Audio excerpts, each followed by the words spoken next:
도널드 트럼프 전 대통령이 미국 내 대학을 졸업하는 외국인이 영주권을 자동으로 받을 수 있게 해야 한다고 밝혔습니다.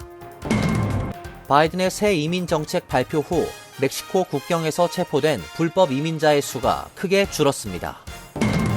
지난 10년 동안 뉴욕시에서 폭염으로 인한 사망자가 해마다 350명이나 되는 것으로 나타났습니다.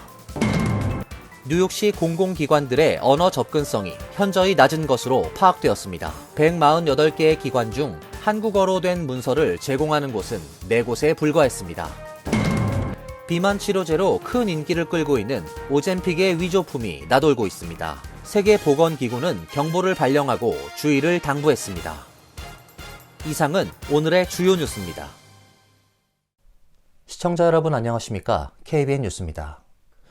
도널드 트럼프 전 대통령이 미국 내 대학을 졸업하는 외국인이 영주권을 자동으로 받을 수 있게 해야 한다고 밝혔습니다. 트럼프 전 대통령은 과거 재임 기간 이민 문제에 강경한 입장을 취했으며 당선되면 불법 이민자들에 대해 대대적인 단속을 할 것임을 시사했지만 일정한 자격을 갖춘 합법적인 외국인에게는 우호적인 입장을 밝혔습니다. 트럼프 전 대통령은 어제 팟캐스트 방송 올인에 출연해 외국인이 미국에서 2년제 또는 4년제 대학을 졸업하면 나는 그가 미국에 체류할 수 있도록 자동적으로 영주권을 받아야 한다고 생각한다고 말했습니다. 트럼프 전 대통령은 재임 기간 이런 정책을 검토한 적이 있다고 말하며 코로나19 팬데믹이 시작되지 않았다면 실제로 이 정책을 추진했을 것이라고 밝혔습니다. 방송이 끝난 후 트럼프 선거 캠프는 트럼프 전 대통령이 말한 것은 미국에 기여할 수 있는 대학 졸업생을 말한다며 공산주의자, 급진 이슬람주의자, 하마스 지지자 등은 제외할 것이라고 설명했습니다. 트럼프 전 대통령은 재집권 시 취임 첫날 남부 국경을 봉쇄하고 불법 이민자들을 대거 추방할 것이라고 밝히는 등 그간 강경한 이민 정책을 공약으로 제시해왔지만 대졸 이상 학력을 갖춘 외국인에 대해서는 수용적인 기조를 보인 것으로 풀이됩니다. 트럼프 전 대통령은 인류 대학을 졸업하고 간절히 미국에 남아 회사를 위해 일할 계획이 있던 사람들의 이야기를 안다며 어떤 사람은 수석으로 졸업하고도 미국에 머물 수 없을 것 같아서 회사와 협상조차 할 수 없었다. 이런 일은 멈춰야 한다고 말했습니다.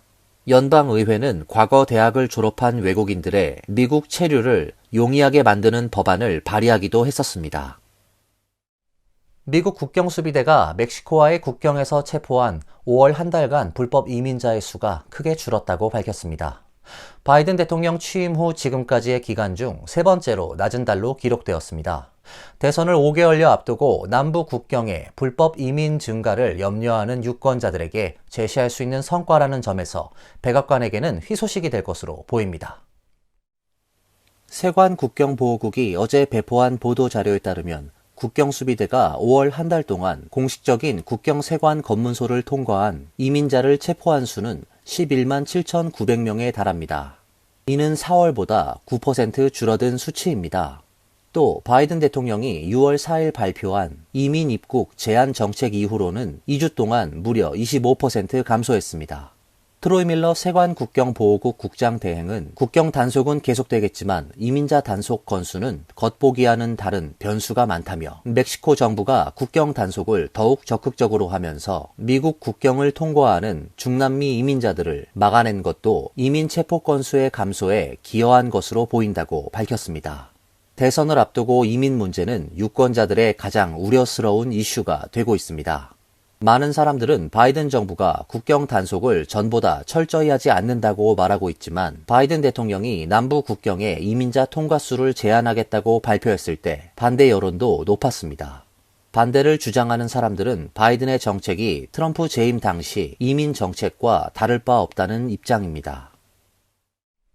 뉴욕 일원에 폭염이 나흘째 이어지고 있습니다.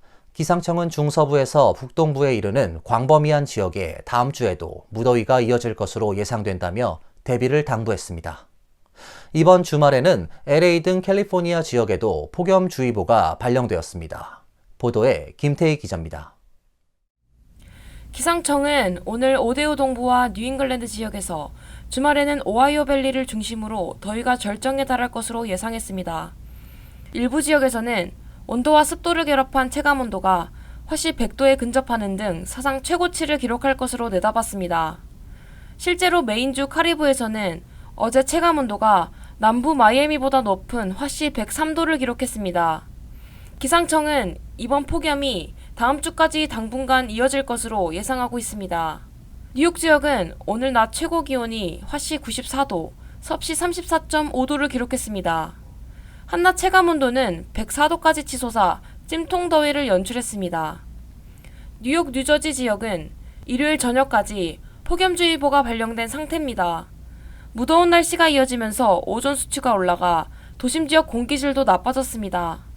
기상청은 오늘 밤까지 뉴욕 지역에 대기질 경보를 발령하고 가급적 외출을 자제해달라고 당부했습니다.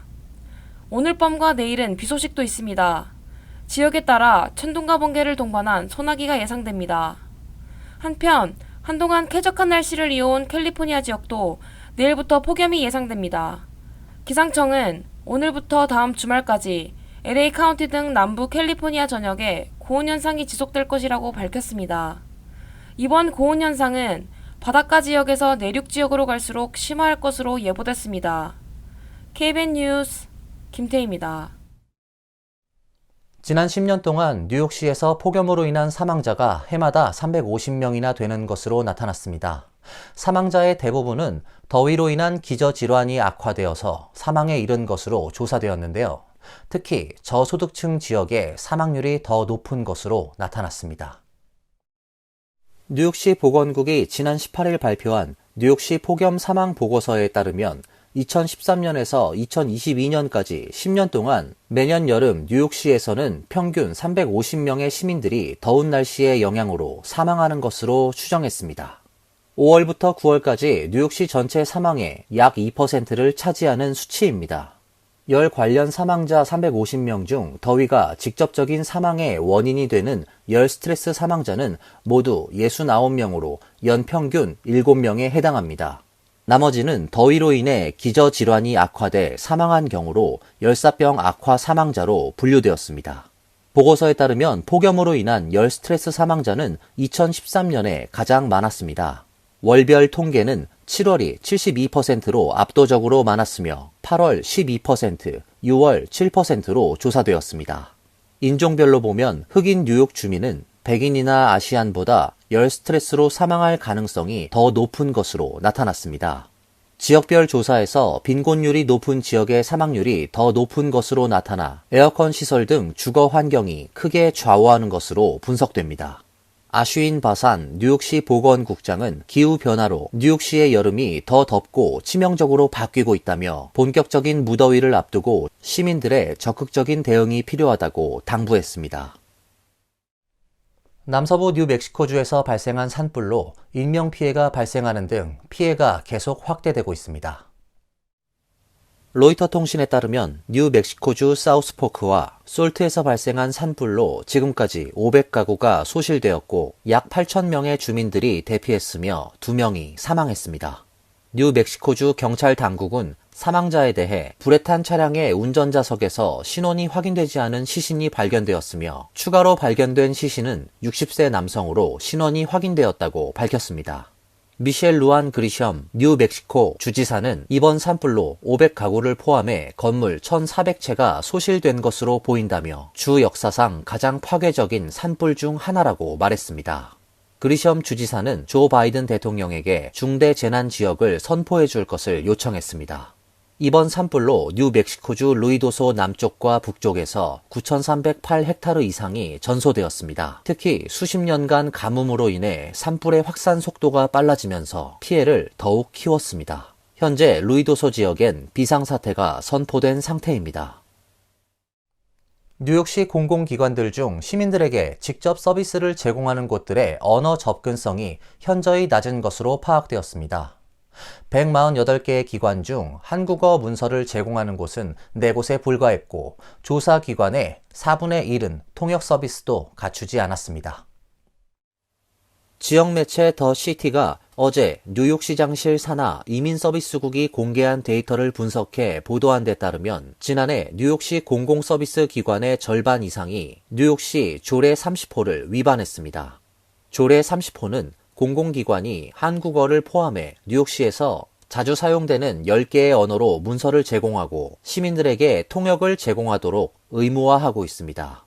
뉴욕시 전역의 서비스 센터 148곳의 언어 접근성을 비밀 평가한 데이터를 보면 지난해 조사한 서비스 센터 중 40%에서 영어 외의 문서를 전혀 찾을 수 없었습니다. 실험 참가자들이 직접 접촉한 결과 조사 대상 서비스 센터 중 4분의 1은 통역 서비스가 없었습니다. 이들은 스마트폰 번역 앱 등을 사용했는데 번역의 질이 매우 떨어지는 경험을 했다는 평가입니다. 일부 서비스 센터는 영어나 중국어 문서를 제공하고는 있지만 한국어 서비스를 제공하는 곳은 거의 없었습니다. 뉴욕시 기업윤리위원회 라이선스 유닛, 소방국 공공기록센터, 인적자원관리국 비즈니스링크, 행정심판 청문사무국 등 4곳에서만 한국어 문서를 제공하고 있었습니다. 한인들이 많이 찾는 성인 대상 보건센터나 시교통국 인스펙션 담당 부서, 메디케이드 오피스 등에서는 언어 서비스 제공이 부실했습니다. 관련자들은 뉴욕시 공공기관의 낮은 언어 접근성은 그동안 수차례 지적을 받아왔지만 개선이 이루어지지 않고 있다며 뉴욕시에 적극적인 조치를 당부했습니다. 뉴욕시가 주거용 건물의 안전을 강화합니다. 시의회는 빌딩국이 구조적 위험이 있는 건물을 식별할 수 있는 검사 프로그램을 갖추도록 했는데요. 빌딩국의 평가가 나오면 건물주는 30일 이내에 위반 사항을 시정해야 합니다. 뉴욕시의회는 어제 본회의에서 주거용 건물 안전 강화를 위해 시 빌딩국이 위험 기반 구조 검사 시스템을 구축하도록 요구하는 조례안을 통과시켰습니다. 해당 조례안은 빌딩국이 건물 데이터, 규정 위반 이력, 규정 준수 이력 등 요소를 사용해 위험 건물을 식별하는 사전 예방적 검사 프로그램을 구축할 것을 요구하는 내용을 포함합니다.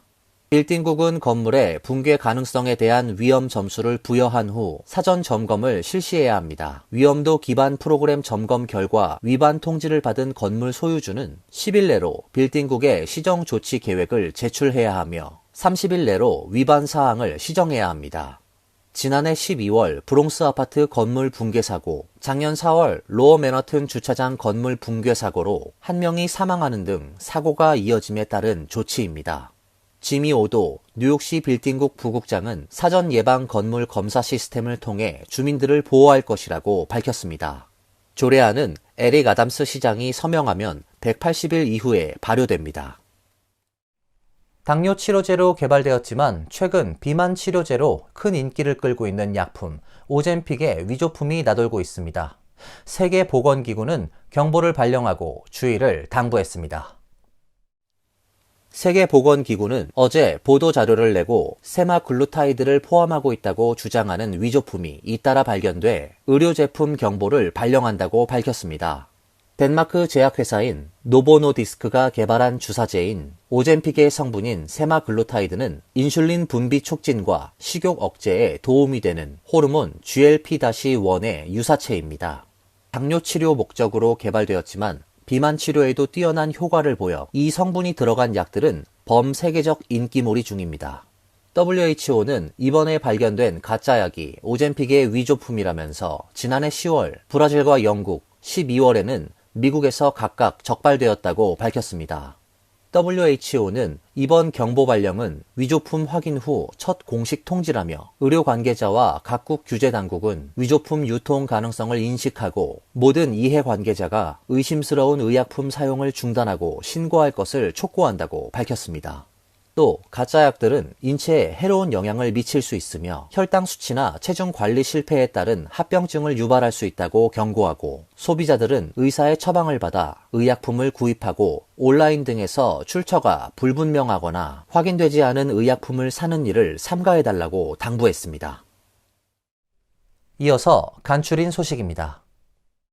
재무부는 어제 발표한 2024년 상반기 환율 보고서에서 중국, 일본, 대만, 말레이시아, 싱가포르, 베트남, 독일 등 7개국을 환율 관찰 대상국으로 지목했습니다.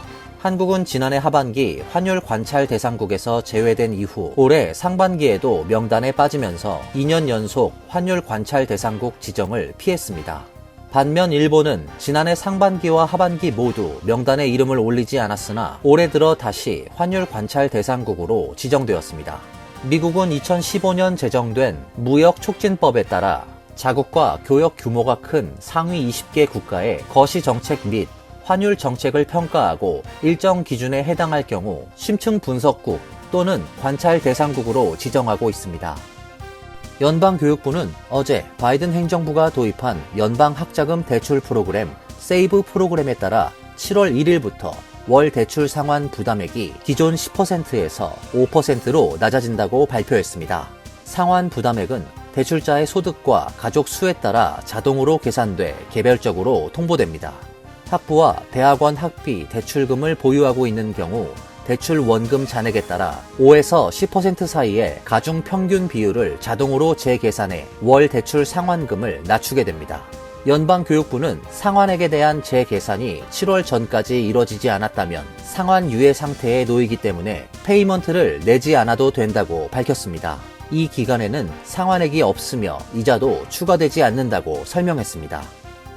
캐시오컬 뉴욕 주지사가 어제 18세 미만 청소년들의 소셜미디어 사용에 따른 인터넷 중독을 차단하는 일명 Safe for Kids Act 법안에 서명했습니다. 따라서 앞으로 SNS 온라인 플랫폼 회사들은 뉴욕주 18세 미만 청소년들에게 부모 동의 없이 중독성 콘텐츠를 제공하면 높은 벌금이 부과됩니다.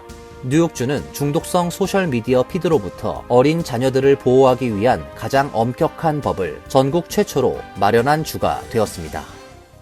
출범 1주년을 맞은 재외동포청이 인천 송도의 재외동포 웰컴센터와 비즈니스 센터를 개소합니다.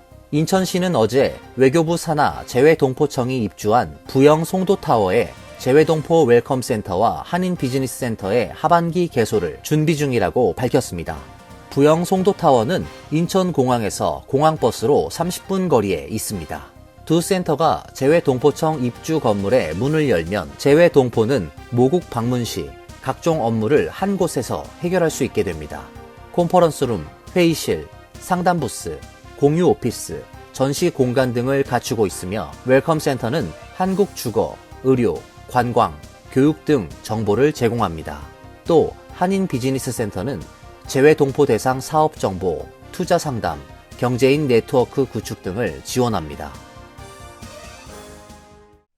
환율과 증권 소식입니다.